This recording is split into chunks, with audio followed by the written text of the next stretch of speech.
이사야 54장과 디모데전서 간의 연관성. 이사야 54장과 디모데전서 간의 연관성을 살펴보겠습니다. 이사야 54장과 디모데전서 간의 연관성은 주로 하나님의 약속, 교회의 역할, 그리고 신자의 정체성에 관한 주제를 통해 드러납니다. 다음은 두 본문의 주요 내용과 연관성을 설명하겠습니다. 이사야 54장. 주제. 이사야 54장은 바벨론 포로 생활로 인해 고통받던 이스라엘 백성에게 하나님의 위로와 회복의 약속을 전하는 메시지를 담고 있으며, 이스라엘 백성이 과거의 고난과 상처에서 회복될 것이라는 약속이 강조됩니다. 주요 내용. 이사야 54장은 하나님의 백성에 대한 회복과 약속을 강조합니다. 하나님은 자신의 백성이 다시 번성하고 그들과 영원한 언약을 맺겠다고 선언합니다. 이 장에서는 하나님이 자신의 백성을 버림받은 여인에 비유하며 그들을 다시 받아들이고 회복시키겠다는 메시지를 전달합니다. 하나님은 그들의 안정과 평화를 보장하며 그들이 앞으로 나아갈 길에 대한 확신을 줍니다. 디모데전서. 주제. 디모데전서는 교회의 건강한 운영과 신자 개인의 신앙생활을 강조하며 진리를 수호하고 거짓 교훈에 맞서는 것을 중요한 주제로 삼고 있습니다.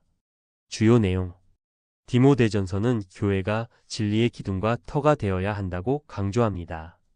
바울은 디모데에게 교회의 바른 가르침과 질서를 유지할 것을 권면합니다. 신자들은 하나님과의 관계를 통해 새로운 정체성을 가지며 그리스도의 증인으로 살아가야 한다는 메시지가 담겨 있습니다. 바울은 하나님의 은혜가 신자들에게 주어졌으며 이를 통해 그들이 믿음 안에서 성장해야 한다고 강조합니다. 이사야서 54장과 디모데전서 간의 연관성. 하나님의 약속과 회복. 이사야 54장은 하나님의 백성에 대한 회복의 약속을 강조하는 반면, 디모데전서는 교회가 하나님이 세우신 공동체로서 그 약속을 실현하는 역할을 해야 한다고 말합니다.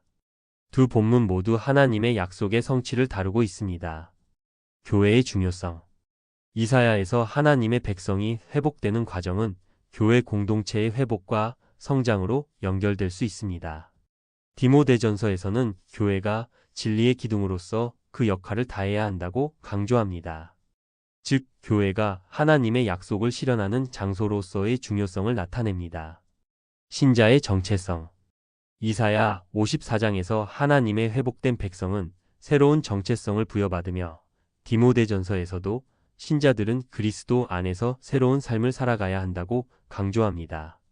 두 본문 모두 신자들이 하나님과의 관계를 통해 어떻게 살아가야 하는지를 다룹니다. 결론. 이사야서 54장과 디모데전서 두 본문 모두 하나님의 백성에게 주시는 위로와 권면을 담고 있습니다.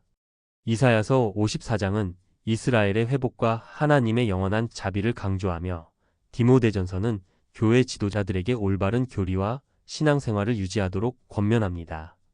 이러한 면에서 두 본문은 서로 깊은 연관성을 가지고 있으며 하나님의 약속, 교회의 역할, 그리고 신자의 정체성을 통해 하나님의 구속 계획을 드러내고 있습니다.